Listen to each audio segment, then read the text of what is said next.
On vous parlait en début de journal de la chaleur, problématique pour les éleveurs. Elle fait aussi souffrir les personnes âgées et ceux qui les soignent. Et la CGT Santé demande donc des moyens supplémentaires pour les maisons de retraite et les EHPAD. Le syndicat auvergnat a multiplié des courriers au gouvernement ou aux administrations de la région. Seule réponse, celle de l'ARS qui a expliqué qu'il n'y avait pas de moyens. Alors si la situation n'a rien à voir avec la canicule de 2003, il faut du personnel pour prendre soin des personnes les plus fragiles. Écoutez le témoignage de Cathy. Elle travaille à l'EHPAD d'Aiguepers. Le problème, si vous voulez, c'est hydrater suffisamment les personnes qui ne peuvent pas boire par eux-mêmes ou qui n'ont pas le réflexe de se servir un verre. Il suffit pas de le mettre à disposition, c'est-à-dire qu'il faut leur mettre dans leurs mains et leur faire boire. Ils n'ont pas cette sensation de soif, donc si vous ne les incitez pas ou alors si vous ne les faites pas boire, ils n'iront pas la plupart du temps, ils ne le feront pas d'eux-mêmes. Ce qui fait que le personnel doit être beaucoup plus vigilant, beaucoup plus présent. Et donc on utilise du personnel qui travaille de façon transverse, comme les kinés, les ergots, les animatrices, qui vont permettre de renforcer les services de soins pour faire boire les résidents.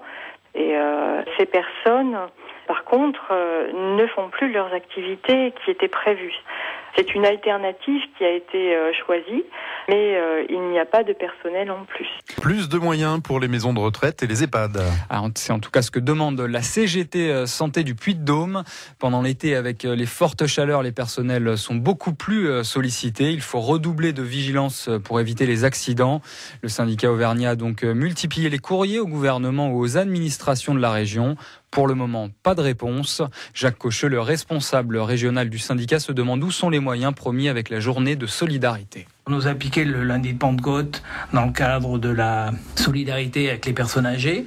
Et cette journée de Pentecôte, cette journée de solidarité a été validée sur le fait qu'il fallait donner des moyens aux établissements, aux personnes pour pouvoir soigner nos aînés et ainsi de suite.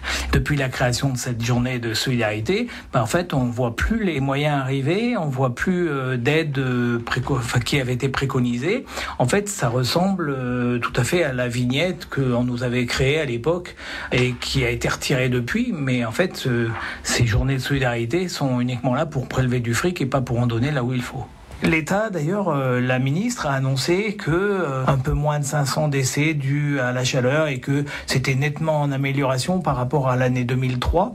À quel prix on aura des moyens pour faire en sorte qu'il y ait 0 décès lié à la chaleur? Une journée de solidarité créée, je vous le rappelle, après la canicule de 2003.